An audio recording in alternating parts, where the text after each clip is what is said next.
Speaking of plane crashes with Leah, did you see the old segment that we did with Danny Boy where he talked about? I guess they were coming back from Mexico. It was maybe he Mexico. was It was Mexico. do what? It was New Mexico. Mexico, yes, and he was on a plane with Suge and them, and the plane crashed or something like that. Do you remember that? And do you have that story? I wasn't there. Thank God. I left early. That was the day when me and DJ Quik got out of there.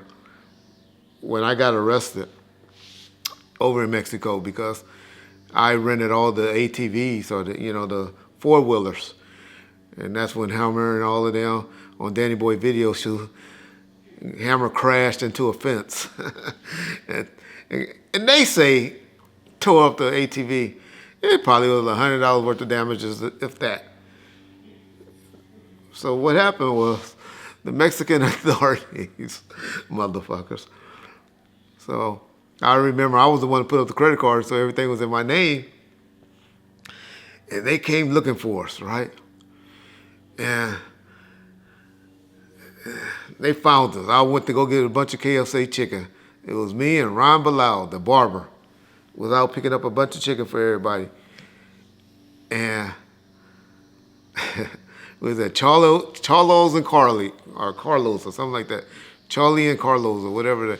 It's real popular out there. And I remember I was coming out of that KFC in Cabo, and the Mexican authorities ran up like, come here, come here, come here, fucking, with shotguns and shit. I was like, what the fuck going on? What's going on? Like, you. And they just took me, threw the chicken on the ground, threw me in the car, and made me sit in between them in the seat in the truck. And was taking me, and it looked like they was taking me to the desert and was going to get my ass, right? But I guess that's where the police station is, where the tourist attractions is, or the tourist area. And so they take me into the Mexican authorities police station, and they took me into the police station, and that's the first time I ever felt, and that's why I understand when y'all talk about F the police and all of that stuff, because that's the first time I realized how police and authority and all of that, being on the other side and being abused by it, it's just not right. It's just wrong. So with the Mexican police, and so luckily it was a dude from 18th Street, a little Mexican dude in there that was bilingual. He understood English and Spanish. And I'm in there talking shit like, man, fuck y'all. Y'all ain't doing this. Y'all ain't doing this. And he was like, man, they want $800. I was like, I ain't got no $800. No $800 cash. They said, well, they going to call the federales. And I was like, call the federales. I'm talking shit. I don't care, thinking I'm in America, right? Man, then I started seeing them Mexican police bringing in there, slapping their own people, just slapping them and treating them bad and shit. And the 18th Street dude in there was like, man, they calling the federales. You gonna go to the federales? And I'm like, okay, whatever, fuck it. And so luckily Ron Bilal, the barber, he came and was like, Reggie, be calm, be cool, be quiet. Say $800. He was like, here. I got the $800. No, don't give him the $800. He was like, Reggie, give these people the $800. So we gave him the $800. Right in front of me, the owner of the ATVs took $400, and the police took the other $400. And they like, get your black ass out of here, and kicked me out. And so that's what I'm saying. I just told that story to tell you.